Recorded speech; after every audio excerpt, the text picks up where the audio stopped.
Did you catch my video on the most haunted places in Minneapolis? If you did, then you already know the ghosts that cling to its old theaters, mills, and bridges. But did you think I forgot about its twin?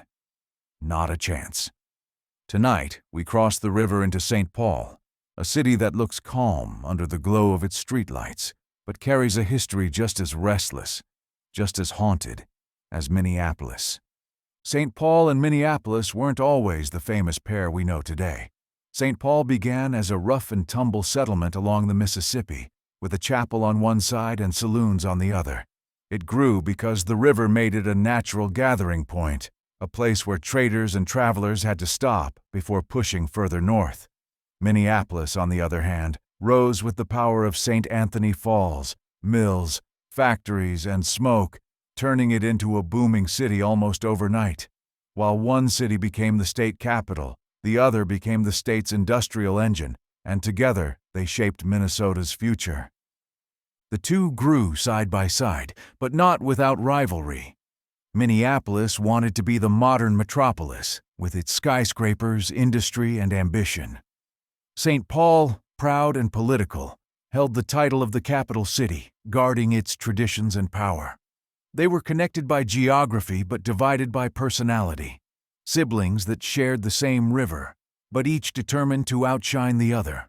That rivalry earned them their shared nickname, the Twin Cities. Over time, that competition spilled into everything: politics, business, even sports. Both cities wanted to be the first, the biggest, the best. And while outsiders may see them as one giant sprawl, anyone who lives here knows they're two distinct souls. St. Paul, quieter and more reserved, wears its history like a heavy cloak. Minneapolis, bold and restless, always chased the future. But it is in those shadows of St. Paul where the past refuses to let go. Its cobblestone streets and grand old buildings still hold the weight of that history.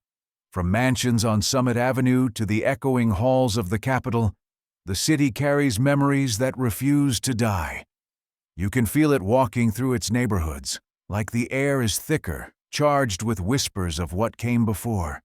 St. Paul has been shaped by politics, power, and old money. But beneath that polished exterior, something darker has always been waiting. And tonight, that darkness rises. Because if you thought Minneapolis was haunted, just wait until you see what secrets St. Paul is hiding. Now, let's get into it.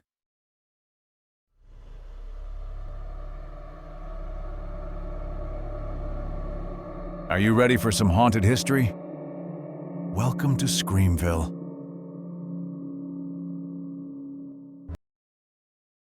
The Griggs Mansion on Summit Avenue looks like something out of a Gothic novel.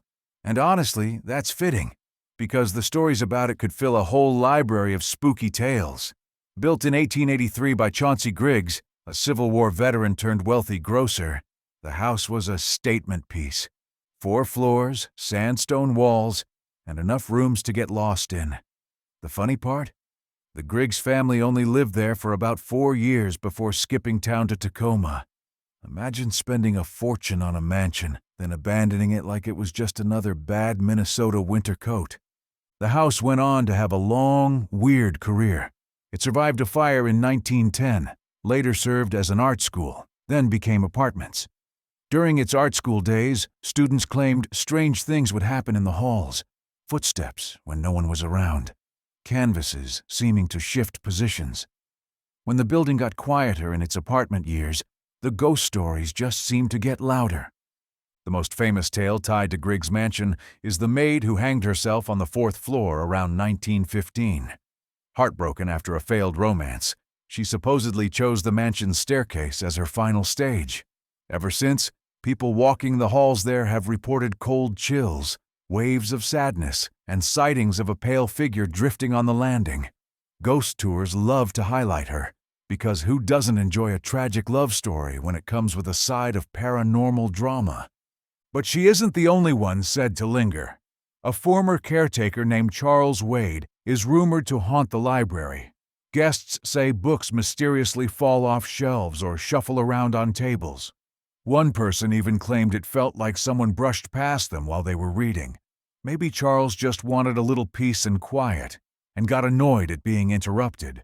Ghosts can be cranky librarians, too. There are also vague reports of other figures: a thin, elderly man in odd clothing, a child who pops up in corners only to vanish, and even a mysterious man in a top hat. It's like the mansion has its own all-you-can-haunt buffet, offering a variety of ghosts depending on the night. You never know if you're going to run into the maid, the librarian, or some kid who looks like he got lost on the way to a Victorian playdate. Things really got wild in the late 1960s when Karl Weschke, a local occult bookshop owner, bought the mansion. He was fascinated by the haunting claims, so he did what any good showman would do: invited reporters to spend the night. The journalists lasted until about 4 a.m. before running out the door, swearing they'd heard footsteps and felt something cold moving through the rooms. Nothing says haunted like sending 3 grown adults fleeing before sunrise. Even when the house went up for sale decades later, the ghostly reputation came along for the ride. Articles about the mansion couldn't resist reminding potential buyers that it came with at least 6 alleged spirits. The new owner played it cool, saying he hadn't seen a thing. Maybe the ghosts were just waiting until the ink on the deed dried before making their introductions. Today, Griggs Mansion is still a highlight on haunted St. Paul tours. Whether you believe the stories or not, the combination of its history, architecture, and eerie tales makes it unforgettable. And if you do visit, remember, if a book falls off a shelf in the library, maybe it's just gravity. Or maybe it's Charles reminding you that this isn't your local Barnes & Noble. Either way, don't forget to say hello to the maid on the stairs. She's been waiting over 100 years for company. The Ramsey County Courthouse and St. Paul City Hall share one massive Art Deco building, and while it's a beautiful landmark, many believe its marble halls carry more than just history. Staff and visitors often report phantom footsteps echoing in empty corridors, sudden cold drafts, and the sense of being watched, especially after hours when the building is nearly silent. Some of the stories tie back to darker events in St. Paul's past. Anne Belansky, the only woman ever executed in Minnesota, was hanged in 1860, just blocks from the courthouse. People claim her ghost, dressed in 19th-century clothing, still wanders near Cedar Street, pacing as if waiting for justice. Then there's William Williams, the last man executed in Minnesota in 1906. Though his execution happened at the old county jail, his restless spirit is said to linger here too.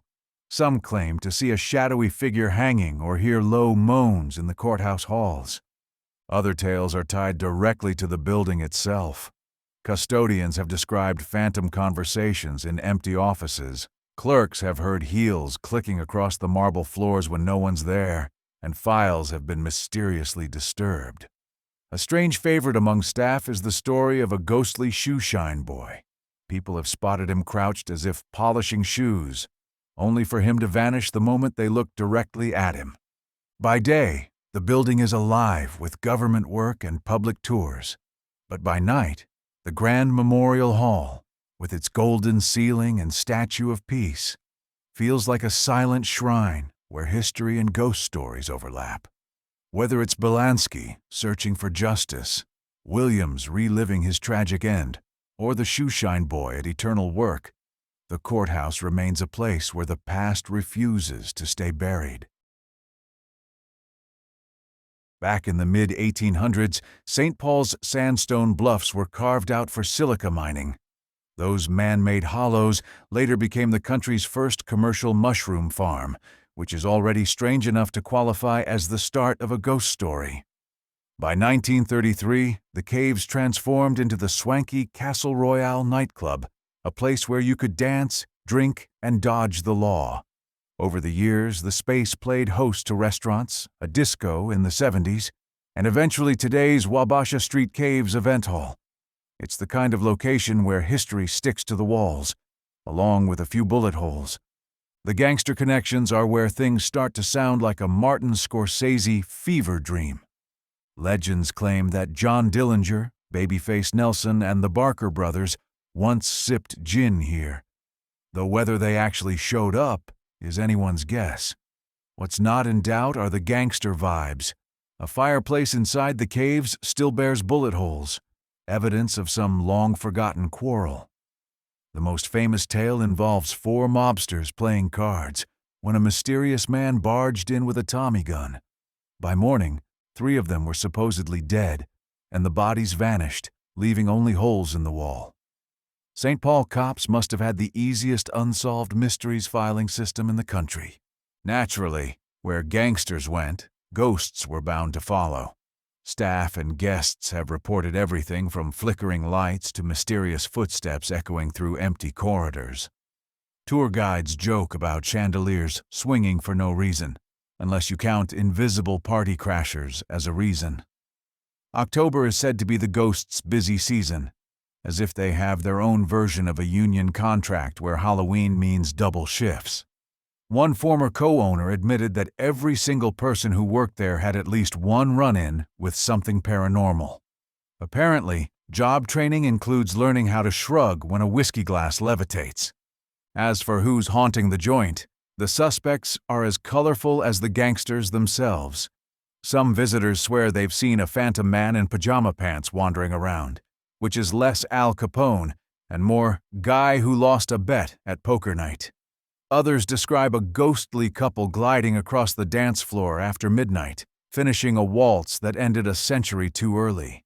Even a young boy once claimed he played catch with a spirit in the men's bathroom, which is the only time in history that playing catch in a bathroom was socially acceptable. The ghost stories pile up faster than unpaid bar tabs. A classic one tells of a waitress hearing gunshots during that infamous card game, rushing for the police, and returning to find everything tidied up, except for the bullet holes. Paranormal investigators have reported strange orbs, disembodied voices, and even what looked like a phantom dancer cheering on an empty stage. Staff members talk about chandeliers swaying and faint laughter drifting through locked rooms. If the ghosts aren't malicious, they're at least pranksters with a flair for dramatic timing. These days, you don't need to be a gangster to get inside. The Wabasha Street Caves host historic tours year-round, with special candlelit ghost tours in the fall that lean into the spooky lore. Thursday nights still offer big band swing dancing, keeping the old nightclub spirit alive. Weddings, birthday parties, and corporate events happen here too, because nothing says quarterly earnings report like the possibility of Dillinger's ghost clapping along in the back. Of course, skeptics are quick to roll their eyes. Historians point out that there's no proof Dillinger or Nelson ever actually visited, and scientists suggest that flickering lights and odd noises could just be quirks of an old underground structure. Even the city had to seal off some parts of the caves after tragic accidents involving teenage explorers, reminding everyone that reality can be scarier than any ghost story. Still, most people would rather believe in mobster phantoms than admit they were spooked by a draft. In the end, the Wabasha Street Caves are equal parts history and mystery. Whether you believe the legends or not, it's hard to ignore the atmosphere, dim lights, cool air, and the sense that someone's watching from the shadows. Maybe it's a gangster checking if you've got a full house. Maybe it's just your imagination. Either way, when the band strikes up and the chandeliers sway, you can't help but feel the past is still dancing right alongside you. Four Paws Restaurant in St. Paul was never just a restaurant. It was a full-blown Victorian mansion with more drama than a soap opera. Built in the 1870s by Joseph Librant Forepaugh, the house was a symbol of wealth and success. Joseph had made his fortune in dry goods and decided, like many men of his era, that if you had the money, you might as well build a home that looked like it belonged in a Gothic novel. High ceilings, ornate woodwork, chandeliers that looked like they belonged in Dracula's foyer. The whole deal. Of course, a house that grand couldn't just fade into history quietly. No, it had to come with its own legends, and those legends had plenty of room to grow once the house became a restaurant in the 1970s. The big story everyone tells revolves around a young maid named Molly. Depending on who's spinning the tale, she and Joseph had a secret affair, which is the Victorian version of saying he was punching way above his weight. The scandal eventually came to light, and poor Molly supposedly found herself pregnant, humiliated, and dismissed. Rather than take the scandal lying down, the story goes that she hanged herself from a chandelier in the mansion, or maybe threw herself out a window, depending on who you ask. Apparently, she was going for maximum dramatic flair. Either way, her name has become forever attached to the house, and her ghost is said to wander its halls, gazing out windows with that eternal eye. Shouldn't have trusted this guy. Look. Molly's ghost isn't shy. Guests and staff have claimed to see her drifting around the third floor, often by the very windows tied to her tragic end. Some say she looks sorrowful. Others say she's simply nosy. She's been spotted during weddings held in the mansion, which feels like the ultimate shade, haunting other people's happily ever afters because she never got her own. Lights have flickered on and off in empty rooms. Glasses have tipped over, and more than one staff member has claimed to hear soft sobs when no one else was around. If you're into fine dining with a side of paranormal ambiance, she's the house specialty. Joseph himself is rumored to still hang around too, which makes sense. If your life ended with financial troubles and scandal splashed across polite society, why not stick around and haunt the house you built? Some have claimed to see him in formal attire on the main floors, a sort of ghostly maitre d' making sure people are behaving. Others have felt cold spots in the basement or heard footsteps in rooms that should have been empty.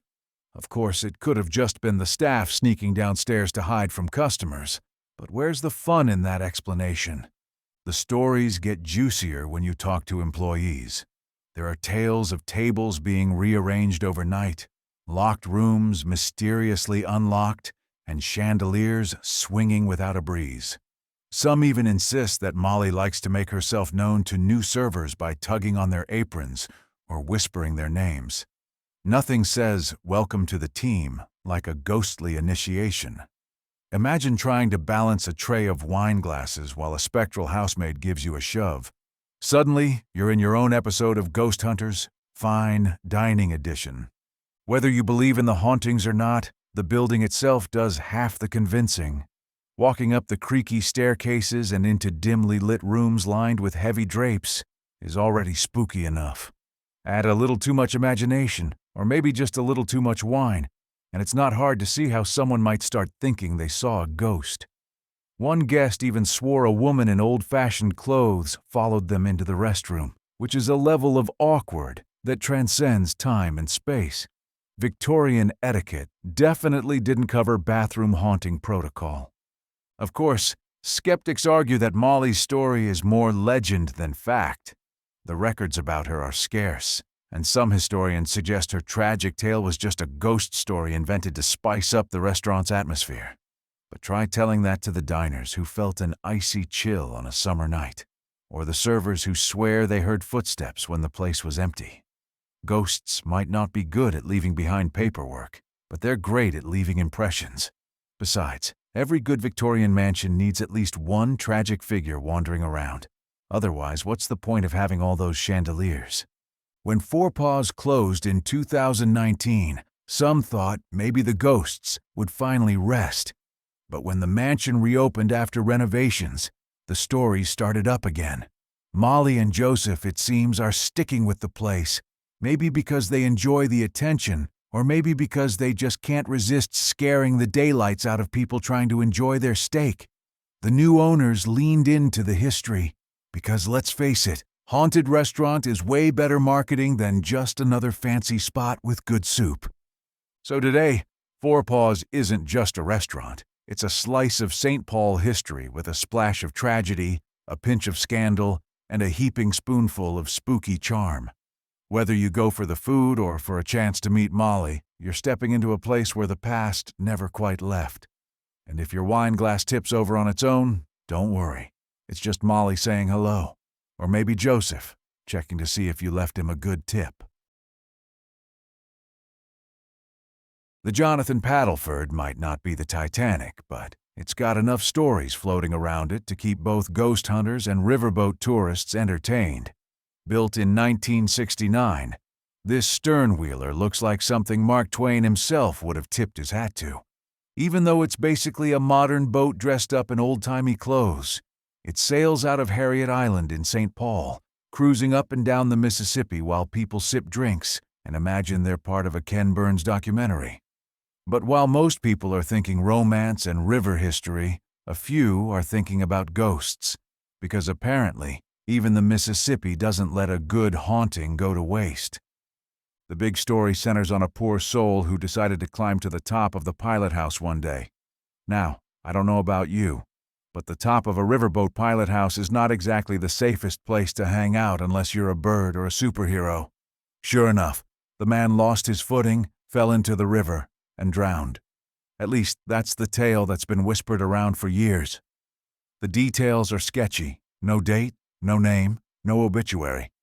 But hey, when has lack of evidence ever stopped a ghost story from sticking around? What makes this particular legend juicy is what happens after dark on the boat. People say they've heard footsteps on the deck above them, heavy ones, pacing back and forth like someone's got second thoughts about climbing too high. And just when you think maybe it's just the crew, you hear the splash. A big one, like someone just cannonballed into the Mississippi. Passengers rush to the railing, panicked, only to find calm water and no one in sight. Which is both eerie and a little awkward. Nothing like screaming "man overboard," only to realize you're yelling at waves. The crew, of course, has their own theories. Some say it's the ghost reliving his final moments trapped in a loop. Others say it's just the boat creaking and the water slapping the hull. Personally, I think it's the Mississippi herself having a laugh. Like, you all built a fake steamboat with fake steam sounds, and you're surprised when you get a fake ghost. Rivers have a sense of humor too, you know. Of course, skeptics love to point out the obvious. There's zero hard evidence this drowning ever happened. No headlines, no police reports, nothing in the archives. Which makes you wonder if the story was cooked up to give the boat a little extra flavor. After all, what's a Mississippi riverboat without a tale of tragedy and restless spirits? It's like a hot dog without mustard. It works, but it's not memorable. Still, people swear they've heard it. Guests taking sunset cruises have claimed the hairs on the back of their necks went up after hearing footsteps overhead. Some even say they felt the deck vibrate under invisible feet. And when that phantom splash hits, well, suddenly everyone's clutching their drinks like they've just been told the boat's out of wine. A haunting may be spooky, but a dry bar is truly terrifying. It's almost poetic, really. The Jonathan Paddleford was built to keep alive the romance of river travel long after real steamboats disappeared. And what better way to make it authentic than to give it its own ghost? Even if the story isn't historically ironclad, it sure fits the vibe. Nothing says old-time riverboat like a legend of footsteps, splashes, and restless souls drifting along with the current. So next time you take a ride on the Jonathan Paddleford, keep your ears open. If you hear footsteps overhead when nobody's there, or if the sound of a splash echoes in the night, don't panic. Just raise a glass, nod respectfully toward the water, and say, "Nice one, buddy." Because ghost or no ghost, you have to admit, it's a heck of a story to tell when you get back on shore. The Fitzgerald Theater in St. Paul may look like a jewel box of history and architecture, but beneath its velvet curtains and gilded balconies lives a haunted legacy that keeps locals whispering. Built in 1910, it has hosted everything from vaudeville to Prairie Home Companion, but some of its most unforgettable performers never left the stage. Think of it as a theater that still has a full cast, only some of them don't pay rent anymore. One of the most famous ghosts is a stagehand affectionately called Ben. He was known in life for always carrying a big red toolbox, and rumor has it, he's still patrolling the rafters with it decades later. During a 1985 renovation, workers pulled down a false ceiling and uncovered a second balcony and even found a note with his name on it. That's when the hauntings really picked up, like Ben suddenly realized he was late for his next shift. strange things started happening. Tools vanished and then reappeared in different places, lights flickered, and icy drafts swept through the plush seats. Staff swore they saw a shadowy figure pacing the catwalks 60 feet above the stage before vanishing into the dark. One unlucky construction crew nearly got flattened by a falling piece of plaster, moments before they spotted a dark form darting away overhead. Either Ben was mad about their interior decorating choices, or ghostly OSHA needed to file a complaint. Ben isn't the only spirit lingering in the theater.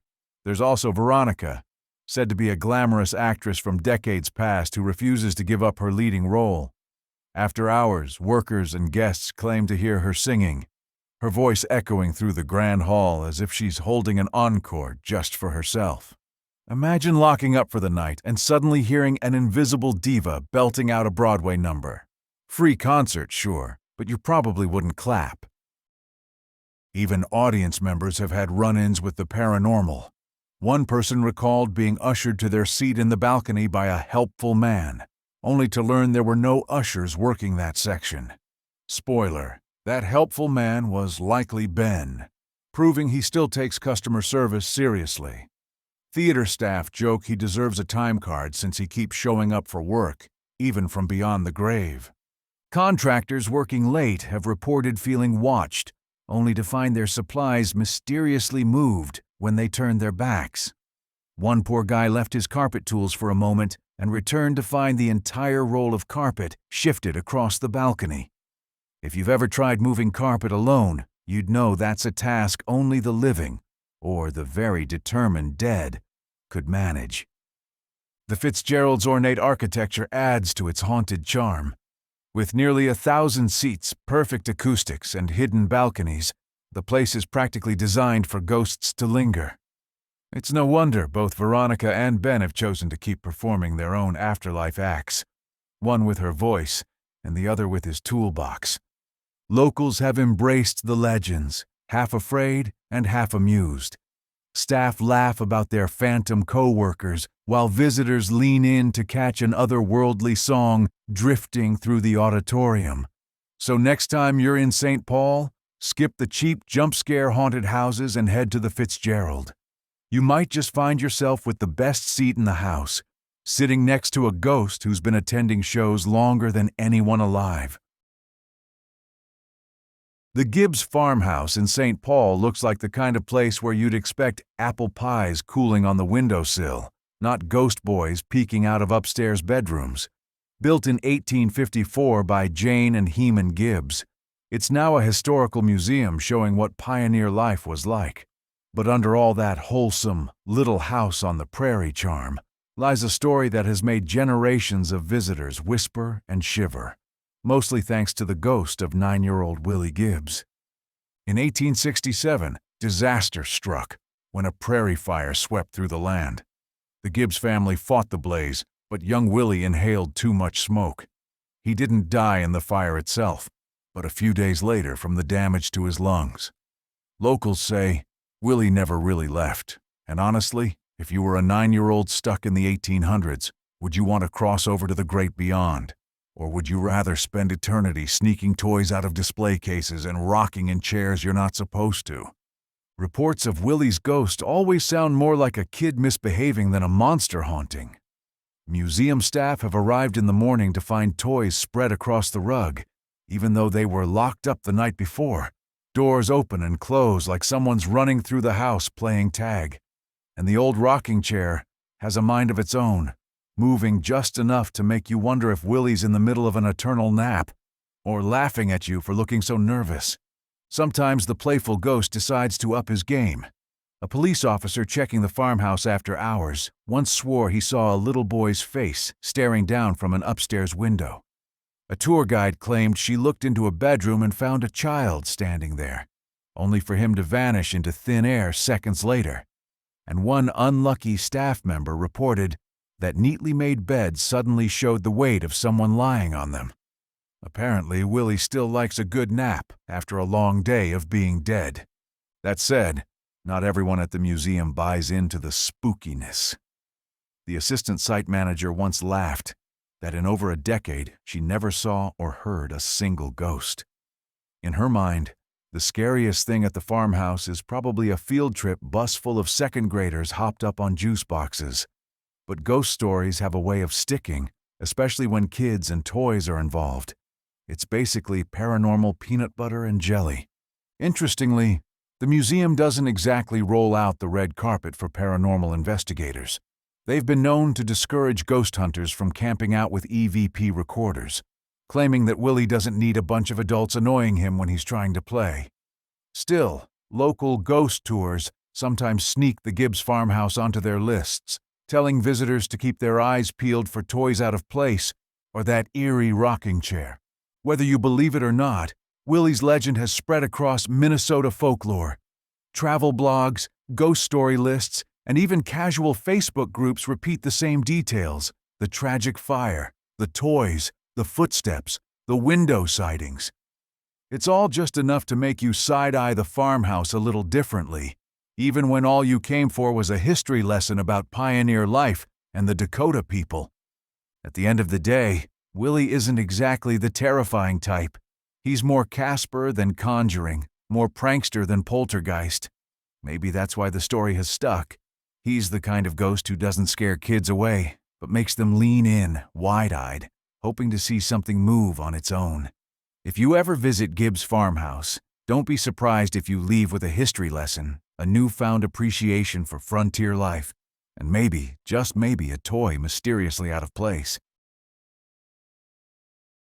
The Landmark Center in St. Paul opened in 1902 as the new federal courthouse, post office, and customs house for the upper Midwest. Its pink granite and castle-like turrets made it look less like a government building, and more like something you'd expect to see in a fairy tale. Inside, the grand atrium with marble columns and chandeliers was designed to impress anyone walking through the doors. Over the years it was nearly demolished when its beauty was painted over and covered in linoleum. But thankfully, preservationists stepped in during the 1960s and saved it.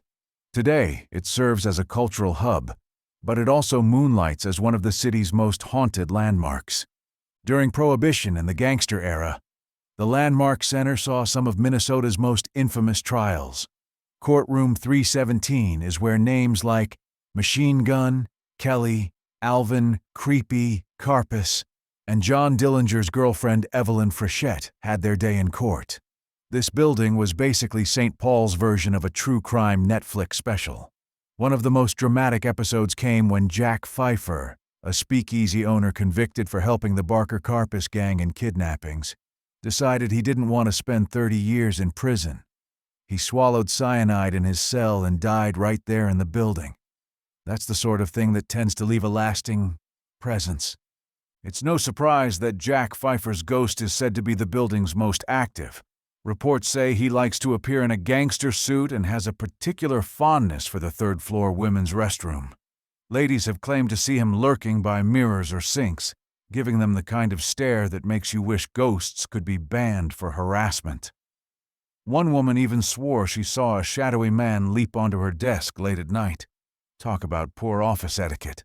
There are also countless reports of strange activity tied to Jack's lingering spirit. Bottles and glasses have been known to tip over or shatter without reason, almost as if Jack is demanding one last round. A wedding photographer once captured a blurry gray figure behind a ring bearer on the grand staircase. Guests joked that Jack was just trying to score an invite to the reception. When even the wedding photos come with a ghostly photobomb, you know the haunting is serious. Other strange encounters are more subtle but equally creepy. Elevator doors on the third floor sometimes open and close on their own, giving people a mini heart attack before they even see a ghost. Visitors have reported seeing a transparent bellhop rising in the old freight elevator, only to vanish before the doors open. Restrooms echo with whispers. Stall doors slam when no one's there, and people swear they hear laughter when they're very much alone.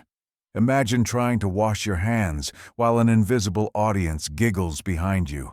It's nightmare fuel with a touch of slapstick. Cleaning staff and security guards have their share of stories too. They've heard footsteps pacing in empty courtrooms voices drifting from locked chambers, and seen lights flicker on by themselves. One janitor swore an elevator descended with no one in it, which sounds like the worst possible way to catch a ride with a ghost. Security guards claim to have seen full apparitions in the upper halls, often pacing as though waiting for their next trial to begin. After enough nights of this, you can bet no one is volunteering for overtime. Even if you're a skeptic, the atmosphere of the Landmark Center has a way of getting under your skin. People often describe cold spots, the sensation of being watched, and even faint touches on the shoulder while exploring the upper floors. During public events in the atrium, bottles occasionally topple on their own and chairs shuffle ever so slightly, as if someone unseen wants a better view of the party. It seems Jack Pfeiffer is still the ultimate party crasher, making sure his presence is remembered. Today, the Landmark Center embraces its haunted reputation. Ghost tours highlight both its gangster history and its supernatural side, blending true crime with paranormal chills. It's part museum, part performance hall, and part ghost comedy club. Whether you come for the architecture, the history, or just to test your nerve in the women's restroom, the Landmark Center delivers. It stands as proof that in St. Paul, the past is never really gone. It's just waiting to photobomb your wedding. And that's just a glimpse of the haunted side of St. Paul. From grand old mansions to eerie theaters, this city's ghosts aren't shy about reminding us of their presence. It seems no matter where you go here, the past is always lurking just over your shoulder. But now, I want to hear from you. Where should I go next? Should I head to another haunted Minnesota spot, maybe cross into Wisconsin? Or do you want me to pack my ghost hunting gear and fly somewhere completely wild? Drop your suggestions in the comments, because I'm always looking for the next haunted adventure. And hey, if you tell me, go back to Minneapolis, don't worry, I'll forgive you. If you enjoyed this trip through St. Paul's shadows, be sure to like the video, subscribe, and share it with anyone who loves a good ghost story. Who knows? You might just help me find the next haunted place to explore. Until then, remember, the cities may be twins, but the ghosts in St. Paul don't like to share. Sleep tight, if you can.